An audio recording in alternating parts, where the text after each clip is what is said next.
Hello and welcome to the latest saddle of the week. First of all, I'd just like to wish all of our viewers a very happy new year. We haven't done a saddle of the week for the last couple of weeks to allow for Christmas and New Year, but I think the first one of the year is actually a really beautiful saddle, and I can imagine that most people would see maybe why I've chosen this one. This is actually a rebuild saddle. You'll see it's actually absolutely immaculate. It's only been used a couple of times. It's got beautiful leatherwork. It was made by the very talented Coralie Chung and was used actually in the annual saddlery competition, which is held in London. So lovely leatherwork, beautiful stitching. You can see underneath all the flaps, all the straps there are really in immaculate condition. But the quality, I know it's hard to see from a video, but it really is very, very beautiful on that front.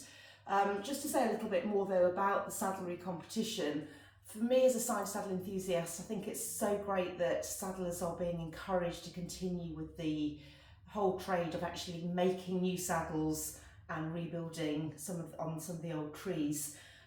Otherwise the art of side saddlery would completely perhaps die away. So to see a beautiful saddle like this that's been constructed by Coralie is, in my opinion, I think it's, it really is such a wonderful thing that that's happening. Some things though which I think really set this saddle apart from the more obvious things which we've talked about in previous saddles of the week, such as the fact it has got a beautiful flat seat. We can see it's got suede seat which continues in the design on the pommels as well. But what I actually think makes this saddle particularly useful saddle to have around is that it's actually a very, very wide saddle. Or it would certainly fit your wider cobs or wider ponies, because combined with the fact that it's wide, it is also quite a short saddle. It measures 15.5 inches from the centre of the cutback at the front to the centre of the saddle at the back.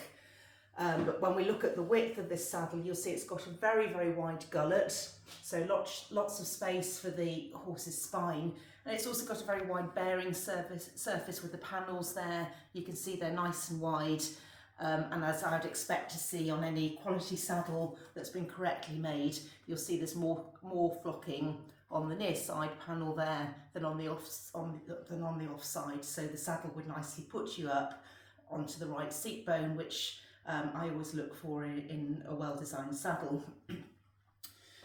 Just carrying on, just to have a look at the other side of the saddle. The only things really to point out again is just the sheer quality of the workmanship. It's really, as I say, a very lovely tan colour. There's a few little decorative features in terms of the stitching, which I think is just a nice little feature. And we see under the flap there, again, everything absolutely immaculate. And as I would expect with, again, a saddle of this calibre, which would be used very much probably for top end competing, it's got a lovely girth and band girth which completely matches in, so your overall look is really very smart. So pleased to be able to show you this saddle, and look out for our next few weeks' saddles. We've got some interesting ones coming up, so thank you for watching.